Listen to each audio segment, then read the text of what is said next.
നിങ്ങളുടെ മൂക്കിനെ നിങ്ങളുടെ കണ്ണ് അവോയ്ഡ് ചെയ്യാന്ന് പറഞ്ഞാൽ നിങ്ങൾ വിശ്വസിക്കുമോ? എന്നാൽ അങ്ങനെയാണ്. ഞാൻ അത് പറയണ സമയത്ത് പെട്ടെന്ന് നിങ്ങളുടെ കണ്ണിൻ്റെ ഫ്രണ്ടിൽ നിങ്ങളുടെ മൂക്ക് വിസിബിളായിട്ടുണ്ടാവും.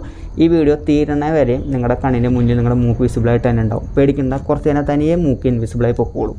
ഈ വീഡിയോയിൽ ഒരു ഇൻട്രസ്റ്റിംഗ് ഒരു എക്സ്പെരിമെൻ്റ് ഉണ്ട്, അതുകൊണ്ട് വെയിറ്റ് ചെയ്യുക. അതിന് മുന്നേ നിങ്ങളുടെ ലെഫ്റ്റ് ഐയിൽ നിന്നുള്ള ഡാറ്റയും റൈറ്റ് ഐയിൽ നിന്നുള്ള ഡാറ്റയും ഒരുമിച്ച് പ്രോസസ്സ് ചെയ്ത് ഓവർലാപ്പ് ചെയ്തിട്ടാണ് നമ്മളിപ്പോൾ കാണുന്ന വിഷൻ ഉണ്ടാവുന്നത്. ഇത് നമുക്ക് ബൈനോക്കുലർ വിഷൻ എന്ന് പറയാം.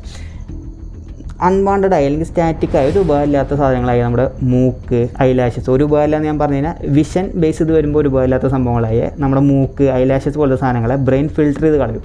ഇതൊരു ടൈപ്പ് ഓഫ് സർവൈവൽ ഇൻസ്റ്റിങ്ക്റ്റ് ആണ്. അതായത് നമ്മൾ ഇവല്യൂഷൻ വഴി നേടിയെടുത്തൊരു സംഭവം ആണെന്നാണ് പറയുന്നത്. ഇതെന്തിനാണെന്ന് വെച്ച് കഴിഞ്ഞാൽ ഇപ്പോൾ എക്സാമ്പിൾ പറയുകയാണെങ്കിൽ നിങ്ങളിപ്പോൾ കാർ ഓടിക്കുന്ന സമയത്ത് നിങ്ങളുടെ പെരിഫറൽ വിഷനിൽ ഇത്രയും വലിയ മൂക്കിരിക്കുന്ന സമയത്ത് നിങ്ങളുടെ ഫോക്കസ് മാറാനും അപകടങ്ങൾ ഉണ്ടാവാനുള്ള സാധ്യതയും കൂടുതലാണ്.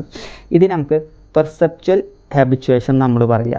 ഇതെന്താണെന്ന് വെച്ച് കഴിഞ്ഞാൽ അൺവാണ്ടഡ് ആയ സാധനങ്ങൾ മൂക്ക് ഫിൽട്ടർ ചെയ്യും. അതായത് ഇപ്പോൾ നമ്മൾ ഇതെല്ലാ സെൻസറി ഓർഗൻസും ചെയ്യണതാണ്. ഇപ്പോൾ ഒരു ടൈം കഴിഞ്ഞ് നമ്മുടെ മേത്ത് ഡ്രസ്സ് കിടക്കണ പോലെ നമുക്ക് ഫീൽ ചെയ്യില്ല, അല്ലെങ്കിൽ ഫാനിൻ്റെ സൗണ്ട് കുറച്ച് നേരം നമ്മുടെ ഇതൊന്ന് പോകും.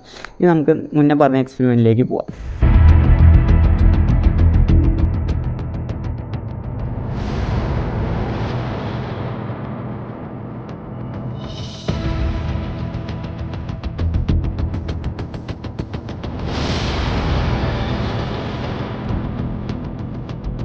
എത്ര പേര് അതിൻ്റെ ഇടയിൽ കൂടെ നടന്നു പോയി ഗൊറില്ലേനെ കണ്ടു എന്ന് എനിക്കറിയില്ല. കാണാത്തവരൊന്നുകൂടിയും കാണാം, കണ്ടിട്ടുണ്ടെങ്കിൽ അടിപൊളി.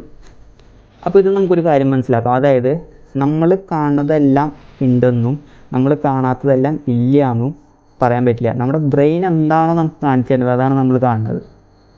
ഇത്തിരി ഡയബോളിക്കലായി പറഞ്ഞു എന്നുള്ളൂ. ഞാൻ അതാരും വലിച്ച് കയറാൻ നിൽക്കണ്ട.